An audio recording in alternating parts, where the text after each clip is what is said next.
salam bahagia buat kita semua. Kasih, rahmat, berkat, kemurahan Tuhan jadi milik seluruh keluarga Siloam dimanapun berada. Yang rindu dan yakin beroleh berkat tersebut, beri kata haleluya dan juga tepukan tangan buat Tuhan Yesus Kristus. Katakan haleluya, puji Tuhan, puji Tuhan.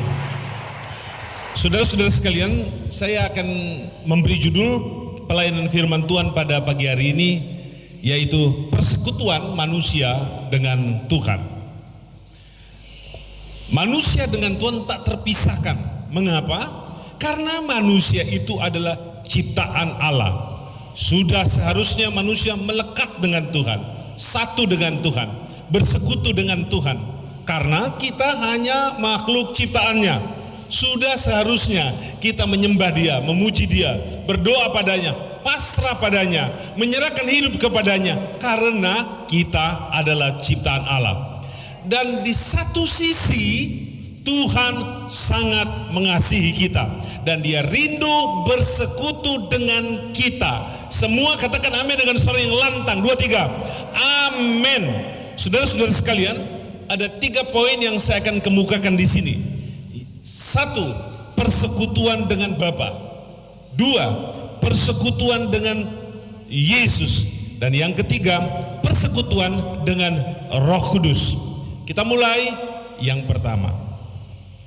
Persekutuan dengan Bapa. Kita baca Alkitab, kita tengok dalam 1 Yohanes 1 ayat 3. Apa yang telah kami lihat dan apa yang telah kami dengar itu kami beritakan kepada kamu juga, supaya kamu beroleh persekutuan dengan kami. Dan persekutuan kami adalah persekutuan dengan Bapa dan dengan anaknya Yesus Kristus. Yang percaya tentang kebenaran ayat firman Tuhan ini katakan amin. Kata kunci atau frasa kunci di situ adalah persekutuan dengan Bapa. Pegang baik, taruh di otak, semaikan dalam hati. Persekutuan dengan Bapa. Kata persekutuan di situ ditulis dalam bahasa Yunani adalah koinonia. Koinonia yang berarti kemitraan. Kemitraan. Jadi Allah bermitra dengan kita. Kita bermitra dengan Tuhan. Sebuah kesetaraan yang luar biasa. Tuhan mau bermitra dengan Frankie Rewa. Tuhan mau bermitra dengan siapapun kita yang mencintai Dia. Ini luar biasa. Bagaikan sebuah perusahaan besar mau bermitra dengan perusahaan yang kecil, atau apapun yang akan dibangun secara bersama-sama. Tuhan mau bermitra dengan kita. Berarti kita memiliki derajat yang tinggi. Ini yang kita mesti hargai sama Tuhan. Tuhan mau bermitra dengan kita, bukan main-main. Berarti di sana Tuhan percaya kepada kita. Tuhan yakin dengan kita. Saudara-saudara sekalian, kata koinonia itu atau persekutuan di situ adalah juga partisipasi dalam hubungan. Ada take and give di situ. Ada saling memberi, saling melengkapi di situ. Perhatikan baik-baik, Dia adalah ilahi adanya. Tuhan yang Maha Kuasa. Kita lemah, sangat lemah adanya. Tapi Tuhan mau menjalin hubungan dengan kita agar ada partisipasi dua arah di situ. Allah berpartisipasi dengan hidup kita. Kita berpartisipasi dengan Tuhan dalam doa, pujian, penyembahan, dan ucapan syukur, pelayanan, dan lain-lain sebagainya. Saudara-saudara, kemudian itu juga mempunyai pengertian keintiman atau intimasi. Di dalam koinonia itu melekat pengertian intimasi, keintiman. Bagaimana Tuhan dengan rela mau membangun keintiman dengan kita. Padahal kita kotor, najis, salah, banyak kekurangan, tapi Tuhan abaikan itu. Dia nggak peduli itu. Dia datang membangun keintiman dengan kita. Sudah seharusnya Bapak Ibu kita membangun keintiman dengan Tuhan. Keintiman dengan Tuhan, nilai plusnya ada pada kita. Kitalah yang diuntungkan, kitalah yang diberkati, kitalah yang tertolong. Karena kita lemah, Dia kuat. Kita tidak mampu, Dia mempunyai kemampuan tanpa batas. Itulah sebabnya saudara-saudara sekalian, bangun keintiman dengan Tuhan. Manakala kita membangun keintiman dengan Dia, maka Dia disenangkan. Saudara-saudara sekalian, ada 3 aspek yang kita lihat dalam persekutuan dengan Tuhan. Yang pertama, di situ ada kasih. Nah, di dalam kasih ada berkat, ada pertolongan, ada pembelaan. Tuhan melakukan itu untuk saya, untuk keluargaku, untuk engkau, untuk keluargamu, untuk seluruh jemaat Tuhan yang ada di seluruh dunia. Haleluya. Apa yang kurang pada Tuhan? Kurang stok berkat? Apa yang kurang pada Tuhan? Kurang stok pemberian-pemberian? Tuhan adalah berkat tanpa akhir. Tuhan adalah pemberian tak terbatas. Maka atas nama persekutuan manusia dengan Bapa ada kasih yang mengalir. Haleluya. Saya suka saudara bersemangat menyampaikan kata-kata haleluya. 2, 3. Lebih keras 2, 3. Karena kita sedang menyambut berkat surgawi. Jangan abaikan itu. Mengabaikan firman sama dengan bunuh diri. Mengabaikan firman sama dengan tidak percaya Tuhan. Tidak percaya Tuhan itu menghasilkan hal-hal yang negatif dalam diri manusia. Hal yang kedua yang kita terima kalau membangun persekutuan dengan Bapa, perlindungan dan penjagaan. Ada proteksi. Ada proteksi di sana. Kita dilindungi, tak cuma sekedar pasif, tapi kita mendapatkan penjagaan. Penjagaan. Tuhan bertarung untuk kita. Tuhan berperang untuk kita. Dan Tuhan memastikan kita aman-aman saja. Kita terjaga dan kita terlindungi. Tuhan melakukan itu untuk kita atas nama persekutuan yang Ia sudah jalin dengan kita. Haleluya. Apalagi yang kurang pada kita? Mengapa kita tidak melakukan yang maksimal untuk Tuhan? Lakukan yang terbaik bagi Tuhan. Karena persekutuan ini bersifat mengikat. Tuhan mengikat kita dalam sebuah perjanjian persekutuan. Ia berjanji melindungi kita. Ia berjanji mengawal kita. Ia berjanji menjaga kita. Katakan haleluya dengan nada dan suara yang lebih keras sambil bertepuk tangan kepada Tuhan. Haleluya. Yang ketiga, unsur penting yang kita dapat apabila kita bersekutu dengan Tuhan adalah pengayoman dan pemeliharaan. Pengayoman itu adalah perlindungan total dari kaki sampai rambut, muka, belakang, kiri dan kanan. Dalam pengayoman itu ada tanggung jawab, di mana Tuhan bertanggung jawab sepenuhnya atas hidup kita. Oh, haleluya! Dan di dalam pengayoman itu ada pemeliharaan. Pemeliharaan itu berkaitan dengan jaminan. Jaminan itu berkaitan dengan apa yang kita perlu, kita butuhkan. Misalkan makanan, Tuhan sudah jamin kita, karena ini janjinya. Misalkan pakaian, Tuhan sudah janji kita. Misalkan tempat tinggal, Tuhan sudah janji pada kita.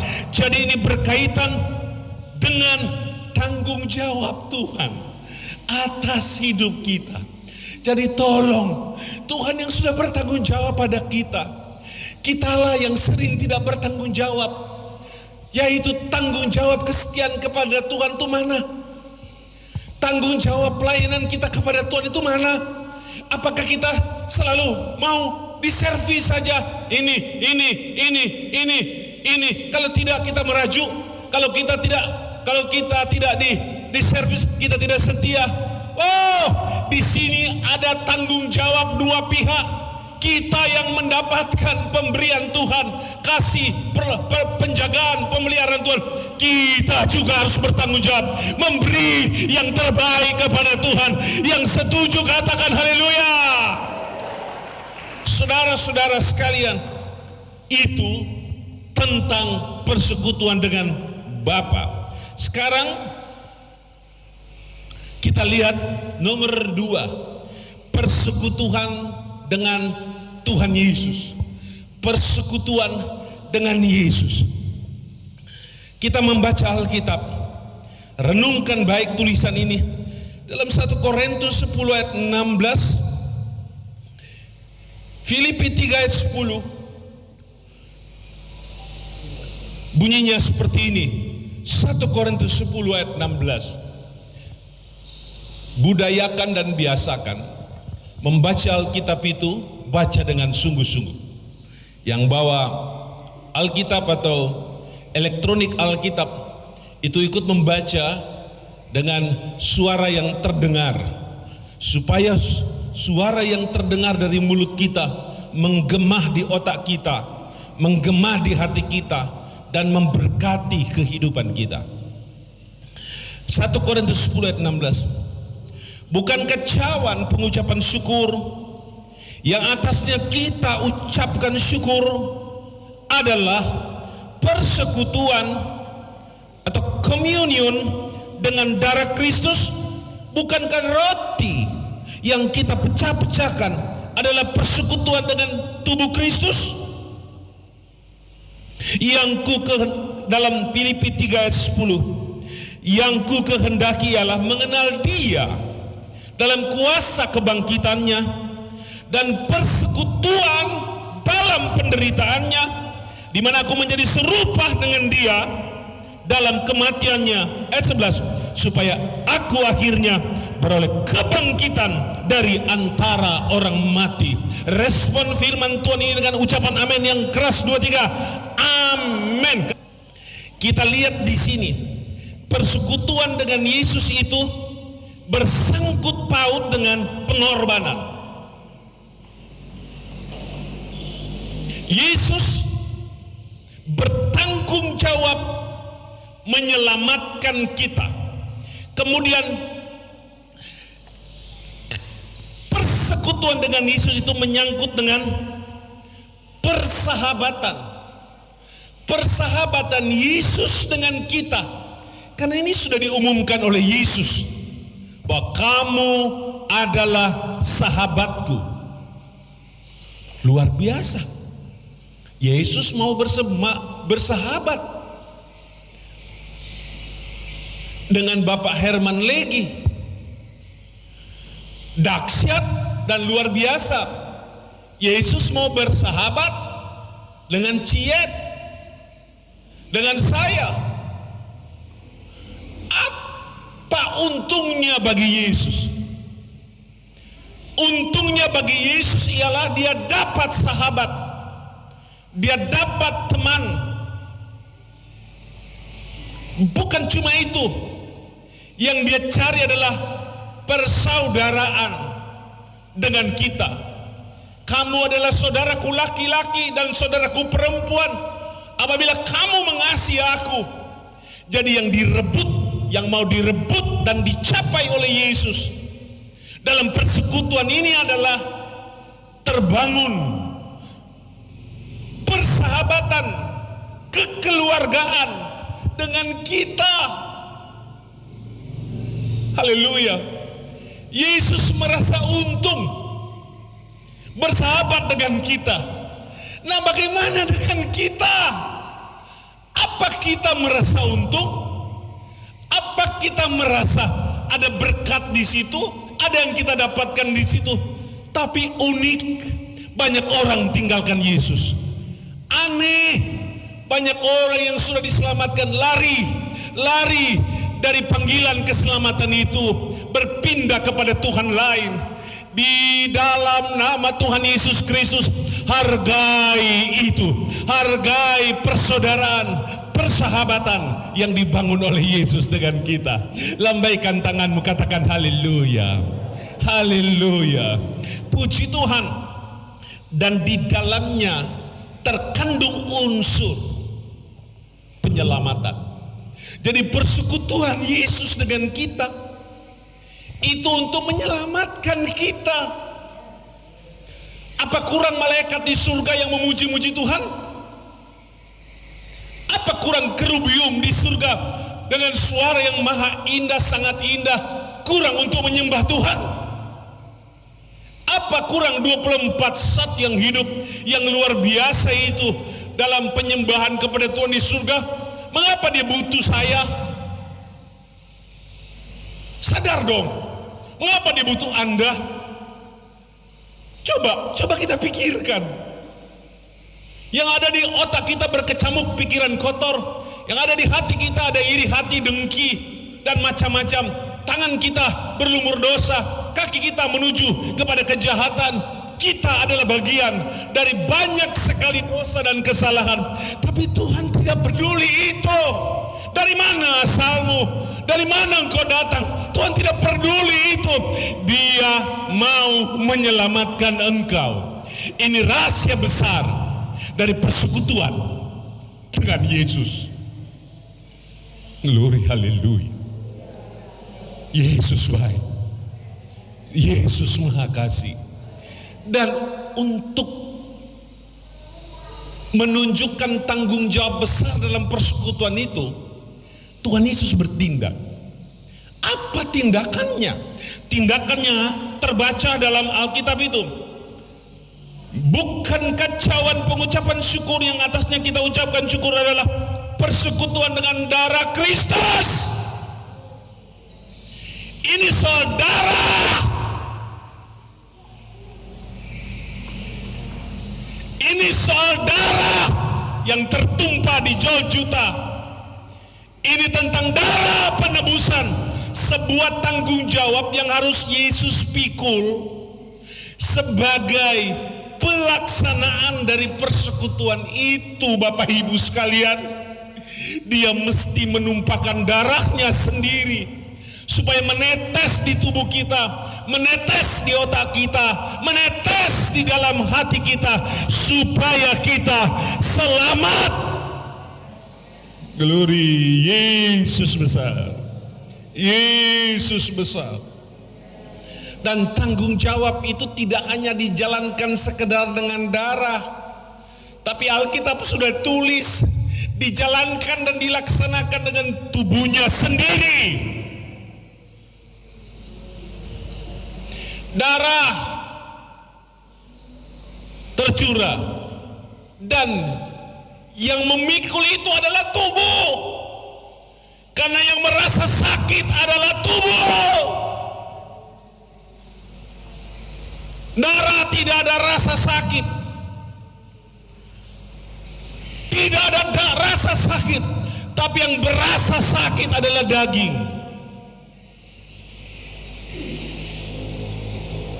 Nah, daging itulah yang memikulnya. Goresan kecil pada ujung jarinya terasa di seluruh anggota badan. Lecutan cambuk pertama yang melukai tubuhnya terasa sampai di ubun-ubun, mengalir ke seluruh bagian tubuhnya. Itu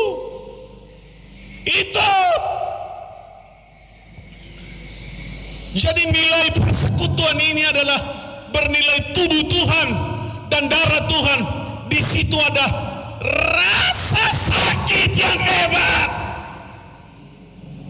melebihi sumbanganmu 10.000, melebihi kolektaku yang 100.000, melebihi persepuluhanmu setiap bulan atau setiap minggu, melebihi semua kekayaan yang diberikan kepadamu, melebihi seluruh konsumsi hidup kita sepanjang hidup kita.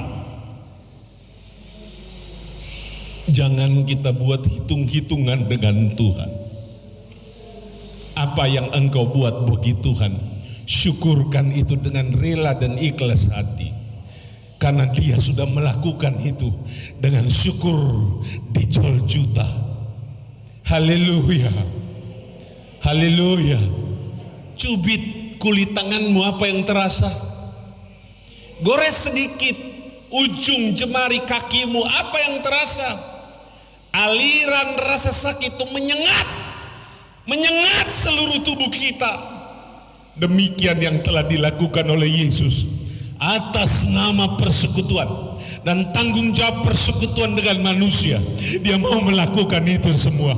Maukah engkau 1 menit angkat kedua tanganmu dan kita mengucap syukur kepada Tuhan. Sembah Dia dari mulutmu sendiri, lahirkan pujian dari jiwamu sendiri, lahirkan penyembahan dari roh, dari hatimu sendiri kepada Dia yang bersekutu dengan kita. Haleluya. 1 menit penuh, tak ada satu mulut yang terkatup ataupun diam, tapi semua mulut diangkat memberikan hormatannya bagi Tuhan. Yang terakhir, persekutuan roh, persekutuan dengan Roh Kudus. 2 Korintus pasal 13 ayat 13, kasih karunia Yesus Kristus dan kasih Allah dan persekutuan Roh Kudus menyertai kamu sekalian. Tangkap ini sebagai satu kebenaran yang dahsyat, hebat dan luar biasa. Persekutuan roh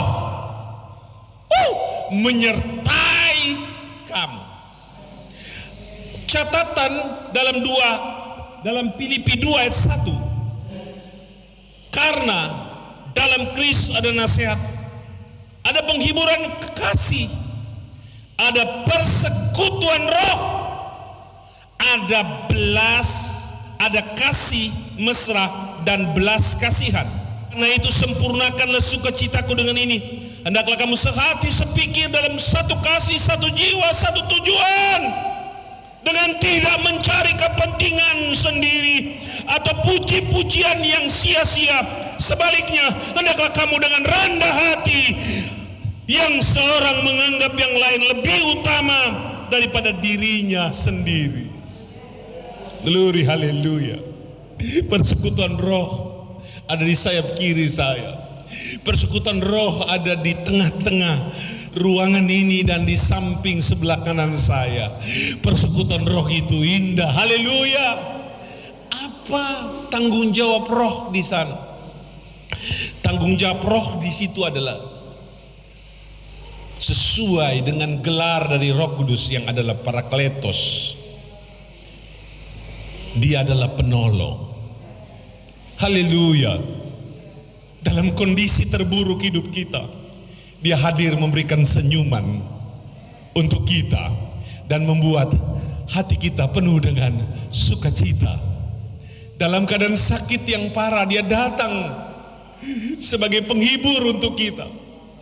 Dia hiburkan kita tatkala kita sakit, tatkala kita ketiadaan, tak ada apa-apa lagi. Dia datang sebagai roh penolong. Karena roh adalah penolong. Dia menolong kita. Seperti ada suara yang terngiang-ngiang dalam hati kita. Akulah penolongmu. Akulah penolongmu. Glory, haleluya. Satu hal yang aku tahu bahwa Tuhan tidak pernah tinggalkan saya. Satu hal yang saudara perlu tahu, dalam susah yang paling berat, dalam derita yang paling parah, dalam kondisi yang paling tidak memungkinkan, dalam kesempitan yang dahsyat, Yesus datang pada kita dalam rohnya yang hebat. Roh Kudus datang pada kita dan Dia berkata, akulah penolong. Akulah penolongmu. Haleluya. Sambut kebenaran ini dengan iman. Kita hadir di ruangan gereja ini bukan cuma sekedar setor muka, setor wajah. Kita hadir di sini untuk jumpa dengan hadirat Tuhan, jumpa dengan kuasa Tuhan, jumpa dengan Roh Kudus, menikmati suasana dalam roh dan kebenaran. Jangan beribadah cuma karena kebiasaan. Jangan beribadah cuma karena seremonial biasa. Jangan beribadah cuman karena itu ritual biasa-biasa saja. Tapi kita beribadah kepada Tuhan karena kita mau berjumpa dengan Tuhan. Kita mau melihat Tuhan dalam kuasanya. Kita mau menikmati mujizatnya. Kita juga menikmati kemurahannya. Glory, glory, glory, glory, haleluya. Glory, haleluya.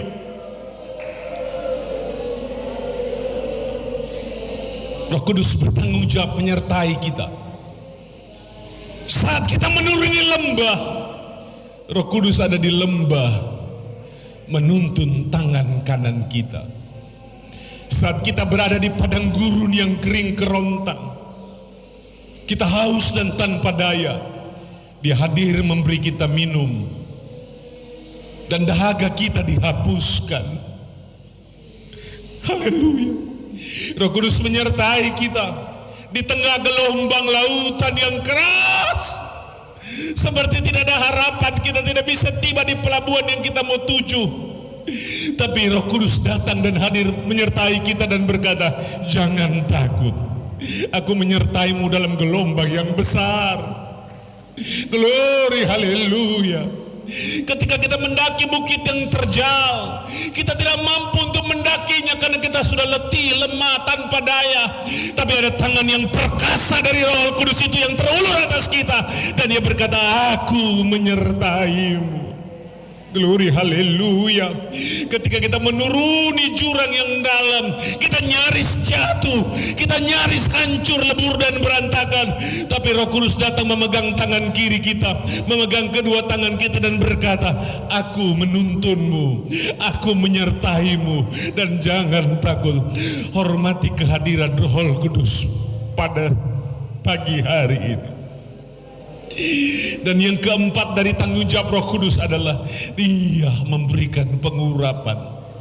Pengurapan itu tidak hanya diberikan untuk imam, tidak hanya diberikan untuk raja, tidak hanya diberikan untuk nabi, rasul, tidak hanya diberikan kepada guru-guru Alkitab, gembala atau penginjil, tapi seluruh lapisan gereja, seluruh anak-anak Tuhan mendapatkan pengurapan Roh Kudus. Glory, haleluya.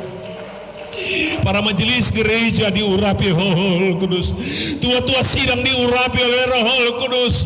Haleluya. Pelayan wadah diurapi oleh Roh Kudus. Dan juga anak-anak muda engkau diurapi oleh Roh Kudus. Glory, glory, glory, haleluya. Kepala-kepala rumah tangga engkau diurapi oleh Roh Kudus. Ibu-ibu rumah tangga diurapi oleh Roh Kudus. Pelajar dan mahasiswa engkau diurapi oleh Roh Kudus. Pengusaha pedagang engkau diurapi oleh Roh Kudus. Orang yang bekerja di sektor pemerintahan engkau diurapi oleh Roh Kudus. Saya mesti berkata dalam nama Yesus, setiap kita yang adalah anak-anak Tuhan, kita diurapi oleh kuat kuasa Roh Kudus. Dan engkau yang sedang memuji Tuhan pada saat ini, engkau diurapi Roh Kudus. Engkau yang sedang mendengarkan firman Tuhan hari ini, engkau diurapi oleh Roh Kudus. Engkau yang sedang berdoa hari ini, engkau sedang diurapi oleh Roh Kudus. Glory, haleluya. Haleluya. Dalam nama Bapa, Putra dan Roh Kudus, dalam nama Tuhan Yesus Kristus, terimalah persekutuan dengan Bapa dengan iman. Terimalah persekutuan dengan Tuhan Yesus dalam iman. Terimalah persekutuan dalam Roh dengan iman. Dalam nama Yesus, yang sakit disembuhkan, yang susah dihiburkan, yang lemah dikuatkan, yang tertutup jalan dibuka jalan, yang kurang berkatnya diberkati oleh Tuhan. Terimalah itu dengan iman. Haleluya. Menteri. Saya api Pantai Costa heranlah.